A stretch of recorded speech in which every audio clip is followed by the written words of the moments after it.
നമസ്കാരം. മലയാളി വാർത്തയിലേക്ക് സ്വാഗതം. യമൻ ജയിലിൽ കഴിയുന്ന നിമിഷപ്രിയയുടെ വധശിക്ഷ ഒഴിവാക്കണമെങ്കിൽ ഇനി അസാധാരണമായ സംഭവങ്ങൾ വേണ്ടി വന്നേക്കും. ഇനി 2 ദിവസം മാത്രമാണ് ശേഷിക്കുന്നത്.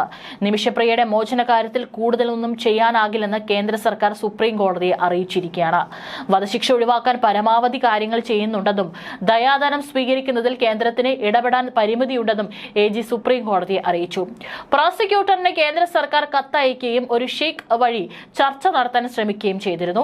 ദയാദാനം സ്വീകരിക്കാൻ മരിച്ചയാളുടെ കുടുംബം തയ്യാറാകാതെ മറ്റ് ചർച്ചകളിൽ കാര്യമില്ലെന്നും കേന്ദ്ര സർക്കാർ അറിയിച്ചു. വിഷയത്തിൽ തൽസ്ഥിതി റിപ്പോർട്ട് സമർപ്പിക്കാൻ കേന്ദ്ര സർക്കാരിന് സുപ്രീം കോടതി നിർദ്ദേശം നൽകി. കൊല്ലപ്പെട്ട തമാലിന്റെ കുടുംബവുമായി ദയാദാനം നൽകുന്നത് സംബന്ധിച്ച് ചർച്ചകൾ നടന്നുകൊണ്ടിരിക്കുകയാണെന്നും അതിനാൽ വധശിക്ഷ നീട്ടിവെക്കണമെന്നാണ് കേന്ദ്ര സർക്കാർ യമനോട് ആവശ്യപ്പെട്ടിരിക്കുന്നത്. ബുധനാഴ്ചയാണ് വധശിക്ഷ നിലവിൽ നിശ്ചയിച്ചിരിക്കുന്നത്. നിമിഷപ്രിയയുടെ വധശിക്ഷ ഒഴിവാക്കാൻ ഇടപെടണമെന്ന് ആവശ്യപ്പെട്ടുകൊണ്ടുള്ള ഹർജി സുപ്രീം കോടതി പരിഗണിച്ച പശ്ചാത്തലത്തിലായിരുന്നു കേന്ദ്ര സർക്കാരിന്റെ പ്രതികരണം. ദയാദാനം എത്രയാണെങ്കിലും നൽകാൻ തയ്യാറാണെന്ന് സേവ് നിമിഷപ്രിയ ആക്ഷൻ കൗൺസിൽ കോടതിയിൽ അറിയിച്ചു. ജസ്റ്റിസ് വിക്രംനാഥിന്റെയും സന്ദീപ് മേത്തയുടെയും ബെഞ്ചിലാണ് ഹർജി എത്തിയത്. വിഷയം വെള്ളിയാഴ്ച കോടതി വീണ്ടും പരിഗണിക്കുമെന്നായിരുന്നു അറിയിച്ചിരുന്നത്. കൊല്ലപ്പെട്ട യമൻ പൗരൻ തലാൽ അബു മഹദിയുടെ കുടുംബവുമായി ചർച്ചകൾ തുടരുകയാണ്.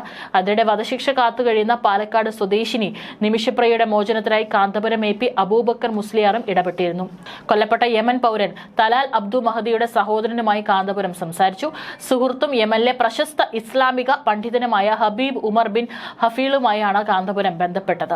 യമൻ ഭരണകൂടവുമായി ബന്ധപ്പെട്ടു നിമിഷപ്രിയയുടെ മോചനത്തിനായി ശ്രമമുണ്ടാകുമെന്നും ഉറപ്പു നൽകിയതായി കാന്തപുരത്തിന്റെ ഓഫീസ് അറിയിച്ചു. 2017 ജൂലൈയിലായിരുന്നു നിമിഷപ്രിയയും കൂട്ടുകാരിയും ചേർന്ന് അബ്ദു മഹദിയെ കൊലപ്പെടുത്തി മൃതദേഹം വീടിന് മുകളിലെ ജലസംഭരണിയിൽ ഒളിപ്പിച്ചത്. ഈ കേസിലാണ് യുവതി വധശിക്ഷ നേരിടുന്നത്.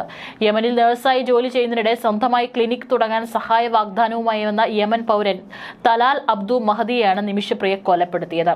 നിമിഷപ്രിയയുടെ പാസ്പോർട്ട് പിടിച്ചെടുത്ത് നടത്തിയ ക്രൂര പീഡനമാണ് കൊലപാതകത്തിലേക്ക് നയിച്ചതെന്നായിരുന്നു നിമിഷ പറഞ്ഞത്. തലാലിന് അമിത ഡോസ് മരുന്ന് കുത്തിവെച്ചാണ് കൊലപ്പെടുത്തിയത്. തുടർന്ന് മൃതദേഹം വീടിന് മുകളിലെ ജലസംഭരണിയിൽ ഒളിപ്പിക്കുകയായിരുന്നു. യമനിൽ വധശിക്ഷ കാത്തുകഴിയുന്ന നിമിഷപ്രിയയുടെ മോചനത്തിന് കാന്തപുരം AP അബൂബക്കർ മുസ്ലിയാരുടെ ഇടപെടൽ എത്രത്തോളം പ്രയോജനകരമാകും എന്നുള്ളതും ഒരു ചോദ്യമാണ്. ഏതായാലും യമൻ ഹളർമൌത്തിലെ മതകാര്യ മേധാവിയും പ്രമുഖ പണ്ഡിതനുമായിട്ടാണ് കാന്തപുരം ഇടപെടൽ നടത്തിയിരിക്കുന്നത്. തുടർന്ന് നോർത്ത് യമൻ ഭരണകൂടം കൊല്ലപ്പെട്ട തലാലിന്റെ സഹോദരനുമായും ചർച്ച നടത്തി. ദയാദാനം സ്വീകരിച്ച് കുടുംബം മാപ്പ് നൽകിയാൽ നിമിഷപ്രിയയുടെ മോചനത്തിന് വഴി തെളിയും. ചാണ്ടിയുമ്മൻ MLA ആണ് ഈ വിഷയത്തിൽ ഇടപെടണമെന്നാവശ്യപ്പെട്ട് കാന്തപുരത്തെ വിളിച്ചത്. തുടർന്നാണ് ഇങ്ങനെയൊരു ശ്രമമുണ്ടായത്. കാന്തപുരവുമായി ഏറെക്കാലമായി അടുപ്പമുള്ള ആളാണ് ഉമർ ഹഫീൽ. മാർക്കസ് നോളജ് സിറ്റിയുടെ ഉദ്ഘാടനത്തിന് അദ്ദേഹം വന്നിരുന്നു. 2017 യമൻ പൗരൻ തലാൽ അബ്ദു മഹദി കൊല്ലപ്പെടുന്നത്.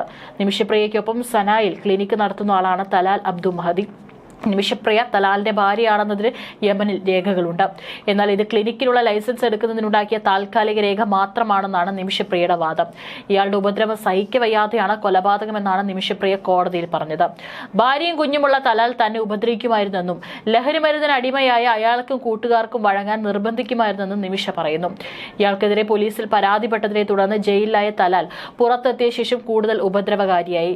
ജീവിക്കാൻ അനുവദിക്കില്ലെന്ന നില വന്നതോടെ ഒരു ദിവസം അനസ്തീഷിക്ക് മരുന്ന് നൽകി മയക്കിയെന്നും ഉണരുന്നില്ലെന്ന് കണ്ടതോടെ ഒപ്പം ജോലി ചെയ്തിരുന്ന ഹനാനുമായി ചേർന്ന് കൊലപ്പെടുത്തുകയായിരുന്നുവെന്നാണ് കോടതിയിൽ പറഞ്ഞത്. മൃതദേഹം നശിപ്പിക്കാൻ മറ്റു മാർഗങ്ങളില്ലാതെ വന്നതോടെ കഷ്ണങ്ങളായി മുറിച്ച് പ്ലാസ്റ്റിക് കവറുകളിലാക്കി ജലസംഭരണിയിലിട്ടു.